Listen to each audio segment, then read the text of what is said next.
Hi, this is Milo for bestpokercoaching.com. Welcome to the course about 3-betting and 3-betted pots. The easiest defense against 3-betting is simply 4-betting. Now, this seems really obvious, but I see a lot of players, the regular players, who just don't 4-bet enough. Or they'll only 4-bet the nuts like aces, kings, queens, jacks, or air as a bluff. And I'll show you that you can actually profitably 4-bet push a lot of marginal hands like 10-9 suited or more classical hands. And more well-known strategy is pushing low pocket pairs heads up. But let's take a look at this hand. We have 9-10 suited on the button. We make it 2x. Our opponent has he has a 3-bet of 27%, as you can see here. He has about 81 big blinds. This is 5-10, a hand I played myself not that long ago. So what do we do here? Well, we make it 2x, so 2 big blinds. It's pretty standard against a player who has such a high 3-bet percentage. So as you can see, we make it 20. He makes it 80. I mean, that's what he's good at, like 3-betting. So what can we do here? The most standard solution is to simply call, and calling here is fine. Nothing wrong with calling with a hand like 10-9 suited. However, in this particular session, the guy had been 3-betting me a lot. So I just wanted to make a stand. I didn't think he had much. I mean, he was 3-betting me so much. It doesn't even matter actually what he had. Like, even if he had aces, the place would still be correct. And I'll show you that actually that you can push here profitably with an EV calculation, that this is the positive expected place, so like that it has a positive expected value. Well, it's kind of funny how the hand goes. As you can see, by the way, we still have 40% equity, which is one of the key factors that we can push hands like this. But I'll show you that in calculation with ranges versus ranges later on in the video. Anyway, we suck out on him, and the funny thing was, in this session, the guy got him tilt, and he gave me like 2 or 3 buy-ins later on. So it worked out very well for me. However, the result, of course, is unimportant in the end. It only matters if you make profitable plays or not. And I'll show you that this is a profitable play, even though a lot of people a lot of regular, like heads-up players will think of me now that this is a tilty play. Probably this guy thought the same. He probably thought I was on tilt and that I was making incredibly like loose pushes. But well, let's look at another hand. Here is another example where we 4-bet. This is a slightly more classical example. I mean, the guy has a 3-bet of 35%, as you can see, which is ridiculously high. I mean, it doesn't even have to be that high to make this play profitable. It's 5-10 again, and we have 6s. He makes it 80. I mean, you know, you don't expect anything else. And we simply push, and well, he calls, I mean, of course, and we actually lose the hand. Doesn't matter. I mean, it's about making the right play. It's not about winning or losing the hand. Right, so here's some simple theory about why you have to 4-bet once in a while instead of just calling. Because when you 4-bet, you will steal their equity because they cannot see a flop. I mean, a lot of regulars, they 3-bet with like really shitty hands. It's kind of like the semi-bluff, you know, like a hand like 10-3 suited, like 9-6 suited, or like 10-9 offsuited. I mean, they will still flop a monster once every while if you let them see a flop. So if you don't 4-bet them. I mean, think about it this way. If you never 4-bet, it is correct for them to 3-bet you a lot because they get to see a flop. They know they will get to see a flop. And I mean, I use it the other way around too. When I see somebody who never 4-bets me, I 3-bet them a lot more because I know I'm going to see a flop anyway. The other thing is, if you face somebody who 3-bets you pre-flop and you just call, then a lot of boards you won't hit them. Like, your opponent won't hit them either, but you don't know because you have less information than he has. Like, you might have slow played a big hand, but it's unlikely. So he will usually, on a dry board, your opponent will make a continuation bet and you will have to fold the hand, which might actually be the best hand. Then the other thing is, if you do flop like top pair, which normally you go broke in a relay spot with top pair against most opponents, heads up, they're not going to put in much money with their trashy hand like 10-3 suited, unless they actually did flop a monster. So you basically set yourself up to win small pots and lose big pots, and that's just not a good strategy. However, if you 4-bet pre-flop, they can't exploit that. They just have to fold their 10-3 suited, 10-9 offsuited. They just can't call with it pre-flop. Just to give you an example of a hand like that is this hand where I have ace-jack and facing a regular, like you see is a regular because his steal is like almost 100%. His 3-bet is 27, which is quite a lot. And well, we have like about 110, 109 big blinds. We have ace-jack, he like, well, we'll see the hand. I make it like 2x, it's pretty standard. He makes it 80. And what I should have done, but I misplayed this hand, but what I should have done was I could have just pushed here, because I think in the session his 3-bet was actually even a little bit higher than that. I think it was like about around 30 or so, and there are some data mine hands in this as well. Anyway, 27 is already at a point where it's so high that you can just push ace-jack for 100 big blinds, as I will show you later in the 4-bet calculator. Anyway, so I don't know why it shows up, why it doesn't show up, but anyway, he makes it 80, yeah, and we call. Then we get to see a flop, and on a flop like this, I mean, he made a continuation bet, and I thought he was bluffing, and I still have a lot of equity, so I just decided to push. And I mean, he calls because, well, he has a pretty good hand himself. Anyway, he wins the hand, doesn't matter. I could have prevented this. I could have just taken the hand down. He would have never called me with 10-7 suited. Then the other point I really like about 4-betting and pushing pre-flop is it gives you really a maniac image, because a lot of people don't realize it's a positive expected move, so they just think that you're on tilt, or that, you know, they won't give you any credits for post-flop pushes either. For example, I rarely push bluff post-flop, you know, without at least some kind of draw or something, or this is a pure bluff. I rarely ever do it. However, when people see me pushing pre-flop, they automatically start calling me down lighter post-flop as well, because they'll think of me as an idiot, or they think I'm on tilt. And it's just a great move for your image, especially when you push something like 10-9 suited, like we did in the previous hand, and you'll suck out on a hand like ace-king offsuited, or something like ace-jack offsuited. It's just brilliant for your image. So now we're going to take a look at my 4-bet pushing calculator. Gordon actually did a very good job at explaining my tools, so we're going to watch him for a little bit.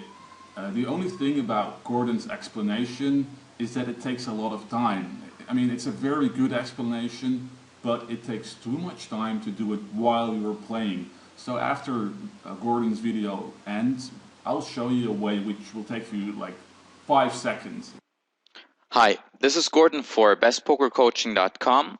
Welcome to the video about a 4-bet shove calculator. Now, first of all, thanks a lot to my good friend and student Milo for, creating this Excel sheet and making it really easy to use. Now, in this video, I'm going to explain to you how you can use the 4-bet shove calculator. First of all, why do you need it? Well, basically, there are people who, 3-bet you a lot. And sometimes you think like, you hate calling 3-bets out of position, and you'll be surprised how often you can actually go all in pre-flop right away with your hand. You just shove. Basically, the situation is you open raise, your opponent 3-bets, you go all in. Now, in heads-up poker, this will be more useful than in 6-max poker, because the wider the 3-bet ranges, the more you can 4-bet shove. But it's actually, usable in any game, especially, if you're playing with shorter stacks, in the 50 big blind games or 40 big blind games. Those are, it's really important. If you know how to do this, you can do some huge damage. For example, you would never call 3-bet out of position with ace-4 offsuit, but in many situations, it's just, profitable to jam it, or let's say in certain situation. And I am going to show you how to do this. Okay, so what do you need? Well, you'll need a program called Equilab from Poker Strategy. Here, I'll give you all the information. What you can do is I'll provide a link. If you're watching this on YouTube, I'll provide you a link below the video. You just, you can email me and then you'll get all the information, or you go on the newsletter where you get more tips like this, and you will be sent all the download links. I cannot upload this, because of some rights and some legal bullshit. That's why we have to do it this way, just so you understand. Anyways, free advice here. So what we do is, let's say, first of all, instructions. Go to Equilab and construct a calling range, okay? So let's say your opponent 3-bets you, and let's say, how often does he 3-bet you? Well, you have in your HUD a description. So let's say our opponent 3-bets us 27%, okay? Because it's one of those aggro players, heads up pre-flop, okay? Now, calling range versus a 4-bet shove. Now, this is where you have to make an estimation. So here is the Equilab again. And now let's select a calling range. Again, this is up to you. And depending on what his calling range is, some of your things might change. Now make sure that in his 4-bet calling range are hands that he 3-bets, Don't say like, well, he's going to call with ace-jack offsuit pre-flop, your shove, if you have seen him cold call it pre-flop, okay? So little warning, make sure all those hands are in. But try to be more generous than usual, okay? Like if you're not sure if he calls with ace-10 or king-queen, put it in rather than leaving it out. But let's give him this range. And you see this range, and you see down here in the equalator where my mouse is right now, it's 8%, okay? So let's go back to our spreadsheet. Let's put in 8.0.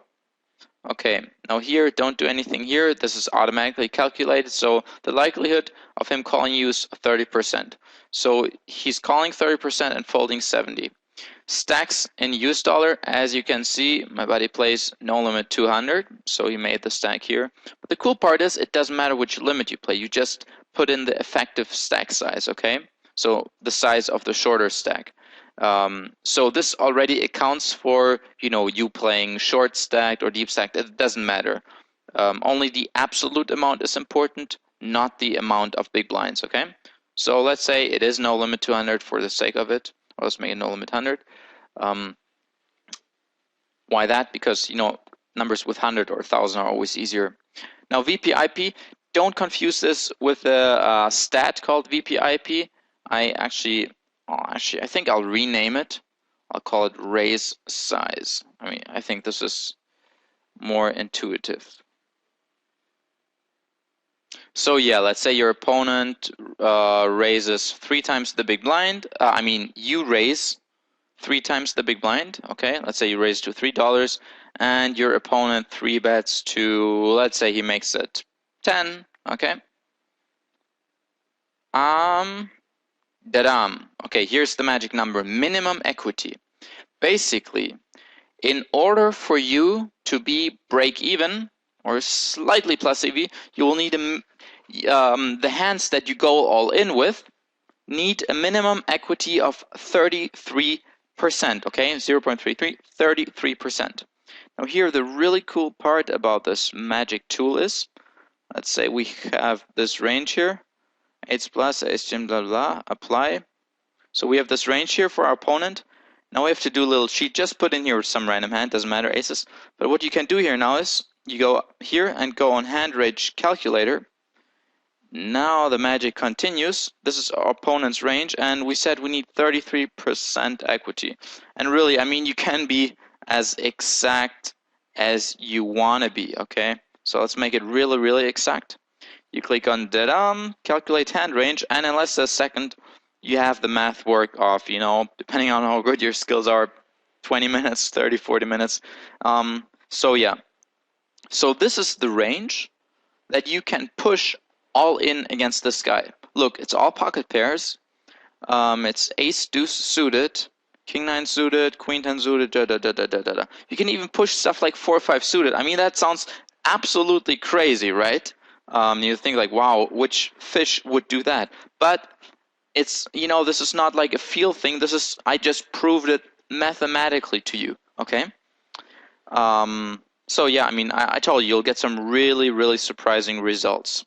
And just use this, it's really easy. What I would advise you to do is to do this exercise a few times a day, because of course you're not going to remember all numbers, but what you will do is you will gain an intuition. And let's be honest, like most calling ranges of people are pretty much the same. Let me go back, take the main window. Like this calling, I mean this range here. You know, a normal stack of range pre-flop already. I mean, people don't really call you with king queen offsuit. Sometimes they do. And I mean, if you 4-bet shove, if they call you light, you know, if they happen to 3-bet low pocket pairs or call you light, you have to account for that, okay? So let's say you think your opponent will be very loose against a shove and put in, you know, more hands, whatever. Let's put it up to 10%. Let's give him some random stuff, like just because he likes to gamble. Okay, now we have 10%, apply 10%, and wait, now we have to change it in our sheet. Okay, calling range versus a 4-bet shove now is 10%. Let's just see how much the ranges change, right? We keep everything same, the sizes, and now we need all of the sudden 37.5% equity. So we go back, 37.5, and I promise you this will change. Don't embarrass me. Well, it does change. Okay, I don't look like an idiot. That would be embarrassing, right? No, I mean, look, if you include some, you know, other hands, you cannot shove 4 or 5 suited anymore. If you increase his calling range. But you still see, I mean, there's still a lot of stuff that you can just go in profitably with. 10-9 suited, for example. I mean, who would have ever thought that it's profitable to shove? So the only question is, and that's a topic of another, you know, video or, you know, stuff that we learn in Heads Up Mastermind, is when is it good to shove hands, even if you can do it. For example, I mean, it's profitable to shove aces there, okay? But you probably want to call or 4-bet aces. Hands you typically want to shove are hands that have a very bad playability, okay? Hands where, you know, your opponent c-bets post-flop and you're in a shitty spot. So typically that's like pocket 5s to pocket 7s, because you always have kind of third pair or a second pair at best. You're playing guessing games, you know, unless you happen to hit a set. But yeah, let's get not too much into coaching. I hope I've explained it in detail, idiot-proof. I need to do this for myself because, you know, I'm also one, you know, person who's like, okay, where do I have to put in this number? And then, wow. Okay, I've demonstrated this slowly, so just follow it, idiot-proof. You can use it, do some exercises, increase your intuition, and you will figure out those no-brainer shoves, okay? So for example, the 9-10 suited can be a no-brainer shove. Of course, you know, if everybody does it, then you have to adjust, you have to widen the calling range, blah, blah, blah. But, you know, it's not like people are going to call you a shove with Jack 10 just because they feel like, oh, he could be shoving 4-5 one of these times. So, yep. Anyways, here, I have it here on Google Docs. I'll see how I can share this with everybody, or just, you know, save it and attach it to the email that you can get. Okay, anyway, so far so good. Again, thanks from Milo. Gonna give him credit for, you know, doing the work. All right, so for Gordon's explanation, I'll show it how you can do something, you can do the same, actually much faster, and with almost the same result. You just typically make a typical calling range, which people would call with. Well, it's about ace-jack of suited from my experience and heads up for about 100 big blinds. This is what people call you with, about queen-jack suited, queen-queen suited, not always, but you know, sometimes you have to put in some random hands as well. So, I mean, you could put in sixes as well and remove this. It doesn't really matter that much. So I used this.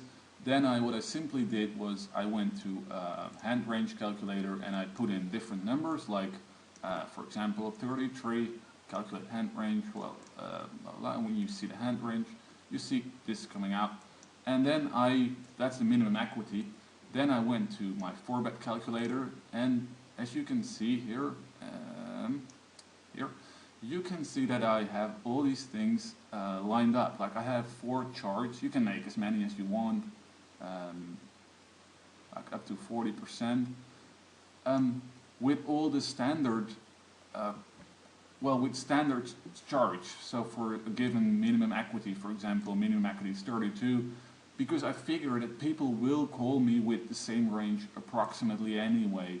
Like there are a lot of different players, and some people are much more tight than others, but this is a pretty good estimation of people's calling ranges. Well, then you simply, if you start playing, you simply fill in their 3-bet. So let's say it is like 30, and their calling range, you just use it the same, like 8.40 and 8.2. Well, then you put in the effective stacks which you're playing with, and the 2-bet size and 3-bet size, which can be anything. Then you see the minimum equity, and well, you go to the chart, and you immediately see which hand you can 4-bet push. So it's much faster. You only have to fill in these numbers, like 3-bet range, effective stacks, 2-bet size, 3-bet size, and then you look immediately at the chart, which gives you a really good approximation, is that the right word in English? Estimation of the hands you can push. And you can do this while playing, because I always use a second monitor while playing, like a lot of poker players do. So I normally have this open on my second monitor if I face an opponent which need it, and I use it. It takes me literally 5 seconds.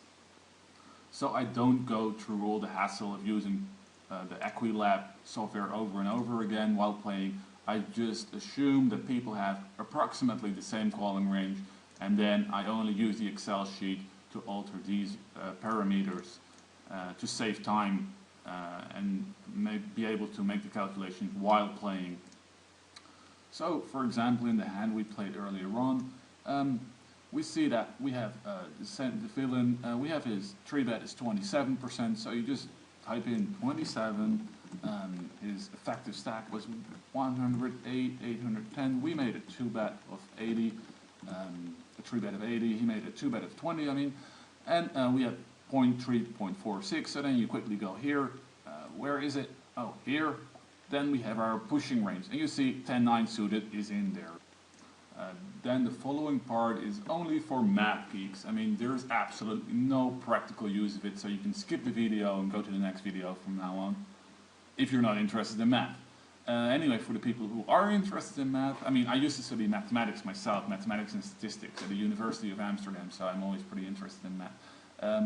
If you see the 4-bet calculator, you see this formula. It's pretty unclear if it's put in Excel like this, but I made it a little bit easier. I'm not going to explain everything. It's just as a proof, the expected value of 4-betting when facing a 3-bet. Well, here you see the probability of them folding times the dead money, which is what we could win, plus what we could win as well, the probability of getting called and winning as well, times the amount we win, minus the probability of getting called and losing times the amount we lose. And then we set that to 0 to get to the break-even point for the minimum equity. Then here you can write all these statements in different parameters, like the chance of the probability of getting a fold from the other guy is 1 minus the probability of getting a call from the other guy, and the dead money is the 2-bet size plus the 3-bet size, etc., etc. I mean, only if you're really interested. Then here you can write this formula differently, like this formula is pretty much, oh, what's going on now? This formula is this formula, like the expected value, but then just simplify it. And then when you rewrite it, putting minimum equity on the left, you get to this formula, and this formula is exactly the same as the one here, the minimum equity. So that's the one I use. Alright, so far the theories for the math geeks, like myself.